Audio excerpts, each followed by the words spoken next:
They were men the prison system feared, men whose names could quiet an entire cell block. Each one of them didn't just survive the most dangerous prisons in America, they bent the system, reshaped it, and left scars that still echo through the walls today. Guards whispered about them. Wardens redesigned security protocols because of them. And every inmate knew one thing. Crossing these men meant gambling with your life. Their stories don't come from rumors or inmate tales. They come from real events, documented cases, official reports, and the shattered lives left behind. These 5 inmates didn't just live inside the prison system. They dominated it, controlled it, and in some cases, tore it apart from the inside. When Richard Ramirez entered San Quentin, officers expected him to be swallowed whole by the predators inside. What they didn't expect was the chilling respect he received the moment he stepped into the yard. Murderers, men who feared nothing, stepped out of his way. Some inmates claimed they felt a cold shadow when he passed. Ramirez didn't join a gang. He didn't need to. His reputation on the outside was enough to protect him. But what unsettled the system more was the cult-like following he developed behind bars. Mail poured in daily, sometimes from admirers, sometimes from people who saw him as a living symbol of evil. Inside the facility, Ramirez became a silent force. He didn't attack, threaten, or start riots. He simply existed, and that was enough to destabilize everyone around him. Inmates feared him. Guards hated him. The administration monitored him constantly, worried that any wrong move could trigger something unpredictable. But Ramirez had only one target: control through fear. And he achieved it without ever lifting a finger. Charles Manson didn't walk into prison as an inmate. He walked in as a leader already worshipped by followers across the country. His influence seeped into the prison system faster than administrators could stop it. Inmates would gather around him during yard time, listening to his ramblings about control, chaos, and society. Some laughed at him. Others were captivated. And a few would do anything he asked. That was the danger. Manson didn't need violence. He weaponized ideology. Even inside solitary confinement, he managed to inspire followers through coded letters, symbols scratched into soap, and messages passed between cells. Every time the prison attempted to silence him, he found another way to communicate. At one point, guards intercepted notes linked to real-world crimes committed by people claiming to act in his name. That terrified the administration more than any physical attack. Manson showed the system that influence could be deadlier than weapons, and far harder to contain. They called him the most dangerous federal prisoner ever held. Thomas Silverstein wasn't just feared. He was quarantined from humanity. After killing a correctional officer in one of the most infamous prison murders in U.S. history, Silverstein was placed under a type of confinement so severe it later inspired human rights debates. His cell was soundproof. Lights never fully turned off. He hadn't touched another human being for decades. But isolation did not weaken him. It strengthened his legend. Officers rotated in and out just to avoid psychological burnout from being assigned to him. Prisoners whispered that Silverstein could still influence the Aryan Brotherhood through coded messages that somehow escaped his unit. Despite being locked away from everyone, his name alone was enough to keep entire wings in check. He didn't lead through presence. He led through reputation, myth, and the brutality of what he had already done. Silverstein proved something terrifying. Even removing a man from society entirely cannot erase the power of fear he carved into the system.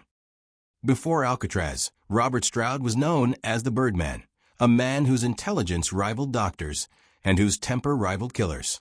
But inside prison walls, Stroud was more than a biologist. He was a genius manipulator. Stroud studied guards the same way he studied animals, learning patterns, weaknesses, and psychological triggers. He observed everything. And when he attacked, he did so with precision. One guard described him as a walking storm waiting to break. His violent outbursts forced administrators to rewrite safety protocols.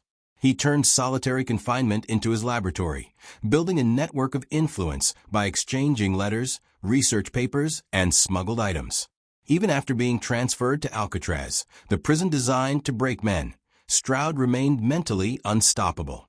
His lawsuits, petitions, and medical writings forced the government to constantly respond. No inmate had ever weaponized intellect the way he did. Stroud controlled not through intimidation or gang power, but through sheer intelligence and relentless defiance. Whitey Bulger entered prison with a double identity, a feared mob boss on one side and a secret FBI informant on the other. What no one expected was how far he would go to maintain his power.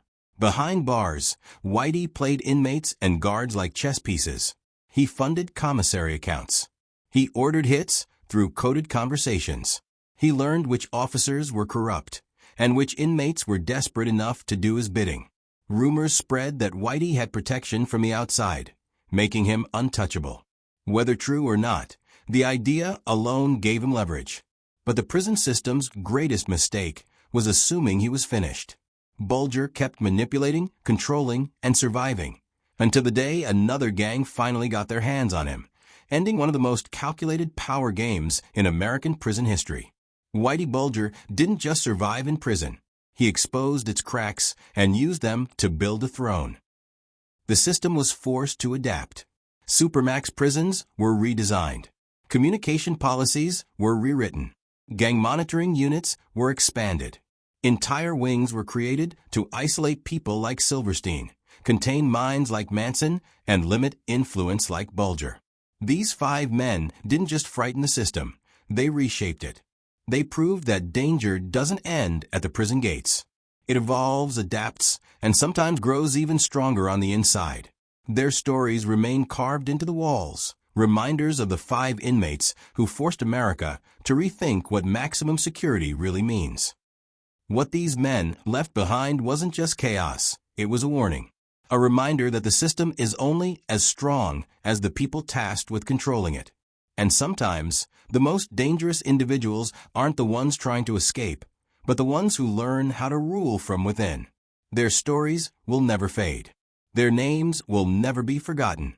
And the system they shook will never be the same again. Long after these men carved their names into prison history, the aftershocks continued to rattle the system. Wardens who once believed in strict order were forced to confront a new truth. The enemy wasn't always the gangs, the weapons, or the escape attempts. Sometimes the real danger came from influence, invisible, psychological, viral. Prison staff began noticing that inmates who had never met Ramirez still whispered about him. Manson's words resurfaced in graffiti years after his death. Silverstein's name lived in classified training manuals. Stroud's legal arguments were studied by attorneys and debated in classrooms. And stories about Whitey Bulger became cautionary tales told to every new correctional officer. The system realized something chilling. Locking a man away didn't guarantee safety. Ideas could slip through cracks. Reputations could spread like wildfire. Fear could survive long after the man who created it was gone. And so began one of the largest quiet reforms in modern corrections. Facilities coded inmates not only by violence, but by influence. The question changed from how dangerous is he to how far does his reach go. For the first time, prisons understood that control wasn't about bars and chains. It was about containing something far more unpredictable, the power of a legend. Today, their names echo through policy meetings, training sessions, and case studies. Every new guard hears the same warning. Never underestimate the inmate who can command power without touching a weapon. Because of these men, prisons redesigned visiting rooms. Gang intelligence units expanded into full departments. Communication privileges became heavily monitored. And the idea of one man controlling a prison from solitary confinement became the nightmare administrators never forget. Richard Ramirez taught them that reputation can rule a yard. Charles Manson proved influence can grow even inside a concrete box. Thomas Silverstein forced the government to rethink the limits of isolation. Robert Stroud showed that intelligence can be as dangerous as a blade. Whitey Bulger revealed that manipulation can survive even betrayal. Together, they shaped a blueprint for modern high-risk inmate management, a map formed from violence, psychology, and the scars they left behind. Their stories remain alive not because the system admires them, but because it fears ever making the same mistakes again. Even now, somewhere across America, a young corrections officer walks the tiers at midnight. The lights hum, doors clang, and in the back of his mind, he remembers the 5 names whispered to him on his first day: Ramirez, Manson, Silverstein, Stroud, Bulger. Men who didn't simply live inside the prison system. They forced it to evolve. In the end, the stories of these 5 men are more than tales of violence or chaos. They are reminders of the thin line that separates control from collapse inside the U.S. prison system. Each inmate, in his own way, exposed weaknesses no one wanted to admit existed. And long after their cells went dark, the echoes of their actions continue to shape how prisons operate today. Their names live on in training manuals, whispered warnings, and cautionary legends handed down from one generation of corrections officers to the next. Because the truth is unsettling. A single inmate can test the limits of a system built to contain thousands. They showed that influence can be more dangerous than a weapon. That manipulation can travel farther than fists or blades. And that fear, once planted, spreads faster than any riot. Most prisoners are forgotten. Their stories fade behind steel doors and concrete walls. But these 5 forced the world to pay attention. They bent rules, reshaped policies, and left scars on institutions meant to control them. Scars still visible decades later. And so, as we close this chapter, remember this. Behind every prison yard, every lockdown siren, every solitary cell, there are men whose power doesn't end when the bars slam shut. Men who change the system simply by refusing to be contained by it. The U.S. prison system will continue to evolve because it has no choice. Men like these ensured that. This has been the story of 5 inmates whose darkness reached far beyond their cells. Men who didn't just survive inside the system, but shook it to its core. Thanks for watching. Stay tuned. For more, don't forget to like, share, and subscribe.